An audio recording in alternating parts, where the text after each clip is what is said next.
क्या आपने कभी सोचा है जो आपके रसोई में साफ और नीले कलर की गैस जलती है, उसका जन्म कैसे होता है?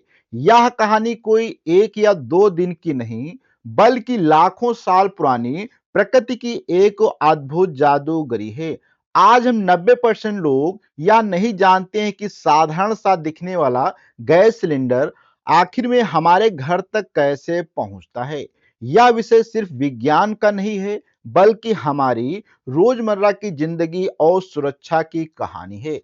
आज हम धरती की गहराई से लेकर आपके चूल्हे तक एलपीजी गैस की इस रहस्यमय और रोमांचक यात्रा पे बात करने वाले हैं। तो सबसे पहले बात करते हैं कि आज के हमारे कौन-कौन से टॉपिक होने वाले हैं। तो सबसे पहले हम देखेंगे कि लाखों साल पहले धरती के नीचे कच्चे तेल का प्राकृतिक निर्माण कैसे हुआ। फिर हम देखेंगे आधुनिक विज्ञान द्वारा तेल की खोज और विशाल मशीनों से उसकी कैसे निकासी की जाती है। फिर हम तीसरे चरण में समझेंगे रिफाइनरी का जादू, जहां कच्चे तेल से एलपीजी को अलग अलग किया जाता है। और चौथे चरण में हम समझेंगे गैस का शुद्धिकरण क्या होता है और दुनिया भर में इसका लंबा सफर कैसा होता है। और सिलेंडरों में गैस की पैकिंग, सुरक्षा उपाय और आपके घर तक पहुंचने की सुरक्षित डिलीवरी पर भी आज हम बात करने वाले हैं। तो ये वीडियो तो काफी ज्यादा इंपॉर्टेंट होने वाला है उन सभी लोगों के लिए, क्योंकि हर एक व्यक्ति के घर में गैस सिलेंडर होता है, लेकिन वो इससे संबंधित जानकारी उनको नहीं मालूम होती है। तो आज हम डिटेल से इसी पे बात करने वाले हैं। तो कहानी की जो शुरुआत होती है वो आज से नहीं होती है, लाखों साल पहले से होती है, जब पृथ्वी पर घने जंगल और विशाल समुद्र हुआ करते थे। समय के साथ पेड़ पौधे और जीव जंतु मरकर धीरे धीरे मिट्टी और चट्टानों की परतों के नीचे नीचे जो है दबते चले गए। लाखों साल तक ऊपर से मिट्टी और जमा होती चली गई, चट्टानों का भारी दबाव बढ़ता चला गया और धरती के भीतर का तापमान भी काफी ज्यादा बढ़ता चला गया। इस अत्यधिक दबाव के कारण और भयंकर गर्मी ने उन दबे हुए मृत पौधों और जीवों को काले और गाढ़े कच्चे तेल के अंदर बदल दिया। तो आप समझ सकते हैं तेल का कैसे निर्माण हुआ, कि जो पहले पेड़ पौधे और जीव जंतु थे उनकी मृत्यु हो गई, तो कुछ नीचे चट्टानों के अंदर दब गए और उसके ऊपर से और ज्यादा मिट्टी गिरती चली गई, जिस कारण से वहां पे बहुत ही ज्यादा मात्रा में दबाव होता चला गया। बहुत अधिक मात्रा में दबाव होने के कारण, साथ में बहुत ज्यादा तापमान होने के कारण ये जो है एक तरल जो होते हैं कच्चे तेल के अंदर बदल गए। यह तेल किसी खुली नदी में नहीं है, बल्कि चट्टानों की सूक्ष्म दरारों में छिपा रहता है, जिसे ऑयल रिजर्वायर कहा जाता है। तो आप समझ सकते हैं कि तेल कोई नदी में बहता पानी नहीं जिसको आप भर के यूज कर सकते हैं। तेल जो होता है चट्टानों के नीचे दरारों के अंदर दबा रहता है। अब थोड़ा-सा अगर आगे हम बात करें, तो धरती के हजारों फीट नीचे जो होते हैं, इन तेल के भंडारों को खोजना इंसानों के लिए बिल्कुल भी आसान काम नहीं होता है। ऐसा नहीं कि आप देखेंगे कि यहाँ पे तेल है, जैसे कि पानी की हर जगह बोरिंग करके आप पानी निकाल लेते हैं, लेकिन तेल को ऐसे नहीं निकाला जा सकता, क्योंकि तेल जो होता है वो हजारों किलोमीटर नीचे छिपा होता है, बहुत गहराई पे होता है, जिसके लिए कुछ मशीनों का उपकरणों का प्रयोग किया जाता है। इसके लिए जो होता है वैज्ञानिक और इंजीनियर तथा भूकंपी तरंगों की आधुनिक तकनीकी का इस्तेमाल किया जाता है। अर्थात तो पृथ्वी के ऊपर बहुत सारी भूकंपी जो होती तरंगों को छोड़ा जाता है।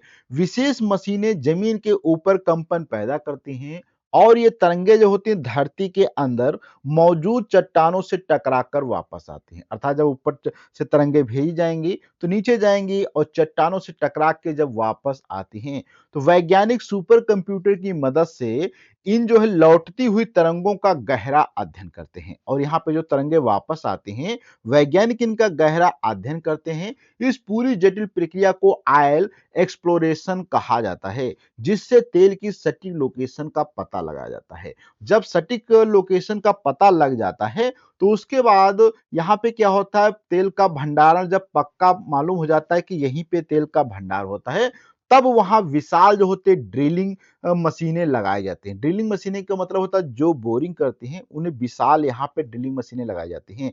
ये शक्तिशाली मशीनें होती हैं या समुद्र की सतह को हजारों फीट गहराई तक छेदने की इनकी क्षमता होती है। ये जो होती है हजारों किलोमीटर तक जमीन के नीचे छेद सकती हैं, इतनी इनकी क्षमता होती है।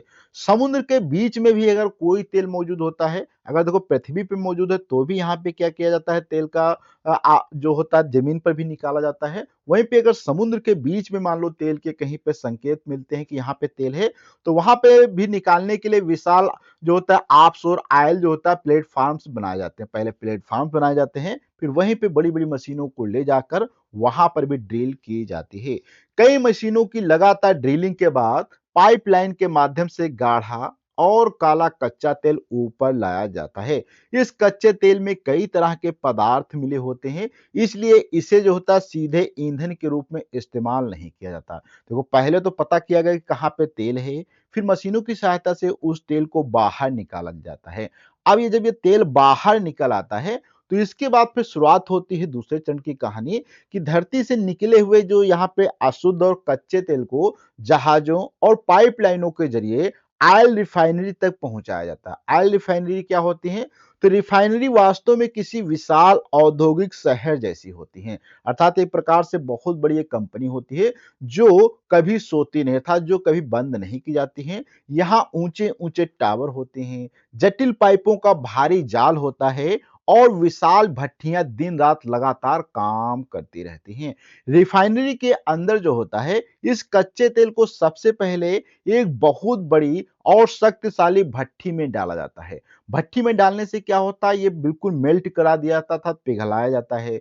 यहाँ इस तेल को लगभग 350 से 400 सेल्सियस के बेहद ऊंचे तापमान पर इसको उबाला जाता है। अब यहाँ पे जब इसको उबाला जाता है, तो इतनी भयंकर गर्मी पाकर जो यहाँ पे कच्चा तेल होता है, वो धीरे-धीरे क्या होता है, वाष्पीकरण होने लगता था, वेपर में बदलने लगता है। इस गर्म वाष्प को जो होता है, एक विशाल जो होता है बहुमंजिला टावर में भेजा जाता है, अर्थात एक टावर बनाया जाता है, जो कि यहाँ पे आप देख सकते हैं। इस टावर के अंदर भेजा जाता है। अब इस टावर में जब इसको भेजा जाता है, तो इस टावर में क्या होता है, जो होता है जिसे फ्रैक्शनल डिस्टिलेशन कॉलम भी कहा जाता था। तो फ्रैक्शनल का मतलब इसमें बहुत सारे अलग-अलग स्तर पे अलग-अलग चीजें बनती हैं, इसलिए इसे फ्रैक्शनल डिस्टिलेशन भी कहा जाता है। इस टावर की खासियत यह होती है कि इसके अलग-अलग हिस्सों और ऊंचाइयों पर तापमान अलग-अलग होता है। बिल्कुल बात सही है कि जितनी ज्यादा ऊंचाई पे आप जाते जाएंगे, उतनी ऊंचाई पे उसका तापमान घटता चला जाएगा। अर्थात इस टावर के अंदर हर एक जगह पे अलग-अलग तापमान होता है। भारी पदार्थ जो होते हैं यहाँ पे नीचे रह जाते हैं और हल्की गैसें जो होती हैं टावर में ऊपर की ओर क्या होते हैं, उठने लगती हैं। अर्थात तो भारी पदार्थ जो भी होंगे वो आपको नीचे मिल जाएंगे टावर में, और जो हल्की चीजें होती हैं जैसे एलपीजी गैस वगैरह, वो आपको ऊपर देखने को मिलेंगी। इस जादुई प्रक्रिया के दौरान कच्चे तेल से पेट्रोल, डीजल, केरोसिन और अंत में हमारी एलपीजी गैस अलग होती है। तो आप समझ सकते हैं कि कितना लंबा प्रोसेस होता है तेल को निकालने के लिए।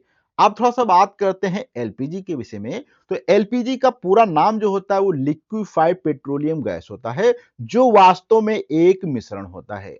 यह गैस मुख्य रूप से 2 विशेष गैसों से मिलकर बनी होती है, अर्थात इसके अंदर 2 विशेष प्रकार की गैसें होती हैं। ब्यूटेन होता है इसके अंदर और प्रोपेन यहाँ पे इस गैस के अंदर होता है। सामान्य तापमान पर ये दोनों गैसों के एक रूप में ही रहते हैं, अर्थात दोनों जो होते हैं गैस एक ही रूप में रहती हैं, जो बहुत ही जगह ज्यादा घेरती हैं। लेकिन कहानी में असली मोड़ तब आता है जब इन पर बहुत ऊंचा दबाव डाल दिया जाता है। वैसे सामान्य अवस्था में ब्यूटेन और प्रोपेन गैस होती है जो गैस फॉर्म में ही रहती हैं, लेकिन जब इनके ऊपर बहुत ही ज्यादा दबाव डाल दिया जाता है, तो दबाव पड़ते ही ये गैसें तुरंत क्या होती हैं, सिकुड़कर एक तरल में बदल जाती हैं, जिससे इसे सिलेंडर में भरना काफी आसान होता है। देखो गैस तो बहुत ज्यादा अपना वातावरण अर्थात तो बहुत ज्यादा आयतन में आएंगी, इसलिए इसके ऊपर बहुत ज्यादा प्रेशर लगा के इन गैसों को एक लिक्विड के अंदर कन्वर्ट कर दिया जाता है और इसको सिलेंडर के अंदर फिल कर दिया जाता है।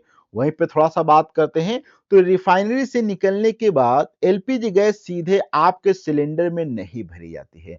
अभी आप सोच रहे होंगे कि गैस जो बनी उसको डायरेक्ट सिलेंडर में भर सकते हैं, लेकिन ऐसा नहीं। इसमें क्या होता है, सबसे पहले इस गैस को एक प्रोसेसिंग प्लांट में भेजा जाता है। प्रोसेसिंग प्लांट क्या करता है, इसकी शुद्धता तय करता है कि 100% ये शुद्ध है कि नहीं।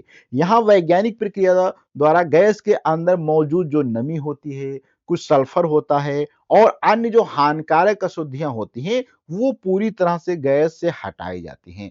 जब यहाँ से सभी चीज़ें हटा दी जाती हैं, तो शुद्ध होने के बाद एलपीजी को विशाल गोलाकार स्टोरेज टैंकों में बहुत ही उच्च दबाव पर सुरक्षित रखा जाता है। जब यहाँ पे सारी प्रोसेस हो जाती है, तो 100% जब गैसें शुद्ध हो जाती हैं, तो इसको एक विशाल गोलाकार जो सिलेंडर टाइप गोलाकार होता है, उसके अंदर बहुत ही हाई प्रेशर के साथ में रखे जाते हैं और ये टैंक इतने बड़े होते हैं कि इनमें एक साथ लाखों लीटर तरल गैस आसानी से स्टोर की जाती है। अर्थात ये बहुत बड़े-बड़े जो होते हैं गोलाकार टैंक होते हैं जिसमें लाखों जो होता है किलो की गैस को स्टोर किया जा सकता है। अब थोड़ा-सा बात करते हैं, तो दुनिया का हर देश जो होता है अपनी ज़रूरत के हिसाब से पूरी गैस खुद नहीं बना पाता। अर्थात बहुत सारे देश हैं जो गैस उनकी ज़्यादा खपत होती है, लेकिन वो गैस कम ही बना पाते हैं। इसलिए इसे दूसरे देशों से आयात भी करना पड़ता है। अर्थात दूसरे देशों से बहुत सारे देश गैस मंगाते हैं अपनी पूर्ति को पूरा करने के लिए। यहाँ से शुरू होता है एलपीजी का वैश्विक सफर, जिसके लिए विशाल एलपीजी टैंकर जहाज़ों का उपयोग किया जाता है। अब जब आप दूसरे देशों से गैस को मंगाएँगे, तो थोड़ी-थोड़ी तो गैस मंगाएँगे नहीं, उसके लिए बहुत बड़े-बड़े टैंकर जहाज़ जो पानी के जहाज़ शिप होते हैं, उनकी आवश्यकता पड़ती है और ये आधुनिक जहाज़ हज़ारों किलोमीटर का समुद्री सफ़र तय करते हैं। ऐसा नहीं कि थोड़ी दूर जाना है, बहुत दूर-दूर जहाज़ ये समुद्री जहाज़ जाते हैं, सफ़र तय करके सुरक्षित तरीके से गैस को एक देश से दूसरे देश तक पहुँचाते हैं।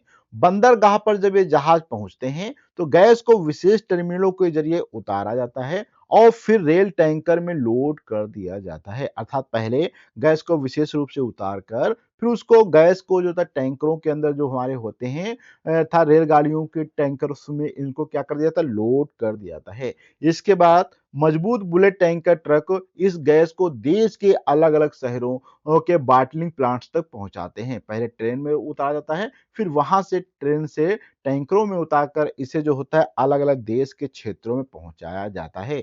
तो शहर के सिलेंडर जो होते हैं फिलिंग प्लांट में रोज़ हज़ारों खाली सिलेंडर वापस आते हैं और यहीं गैस की पैकिंग की जाती है। देखो सबसे पहले हर एक खाली सिलेंडर जो भी होते हैं, उनकी बहुत ही बारीक तरीके से और सावधानी के साथ में स्वचालित मशीनों की सहायता से इनकी जाँच की जाती है। यदि किसी सिलेंडर में जंग लगी हो, दरार हो या वाल्व खराब हो तो उसे तुरंत लाइन से बाहर कर दिया जाता है, अर्थात उसकी जाँच की जाती है। पास हुए सिलेंडर को कन्वेयर बेल्ट पर भेज दिया जाता है, जहाँ ऑटोमेटिक मशीनें लगी होती हैं और उनमें तय मात्रा गैस भर दी जाती है, अर्थात फिक्स मात्रा में ही ये ऑटोमेटिक मशीनें जो होती हैं, सिलेंडर के अंदर गैस भरती हैं। जो हमारे घरेलू गैस सिलेंडर होते हैं, सामान्यतः उनके अंदर जो होती है, लगभग 14.2 किलोमीटर के अर्थात किलोग्राम के आसपास गैस भरी जाती है। वहीं पे यह गैस को एक पैक करते समय एक बहुत ही महत्वपूर्ण और जीवन रक्षक वैज्ञानिक कदम उठाया जाता है। अर्थात ये जब गैस भरी जाती है, तो इसके अंदर एक महत्वपूर्ण जो होता है कदम उठाया जाता है। वो कदम ये होता है कि जो हमारी प्राकृतिक रूप से एलपीजी गैस बनती है, उसके अंदर ना ही कोई रंग होता है और ना ही उसके अंदर कोई गंध होता है। अगर किसी गैस में कोई रंग और गंध नहीं होगा, तो वो गैस जब लीक करेगी तो उससे आपको पता नहीं चलेगा कि गैस सिलेंडर हमारा लीक कर रहा है। तो हमें पता नहीं चलेगा और जिससे अगर मान लो आपका गैस सिलेंडर लीक कर जाए एक कमरे के अंदर और आपको ना मालूम हो कि यहाँ पे गैस लीक है, अगर आप अचानक से माचिस जलाएँगे, तो पूरा आपका कमरा ब्लास्ट हो सकता है जिससे बहुत खतरनाक हादसे हो सकते हैं।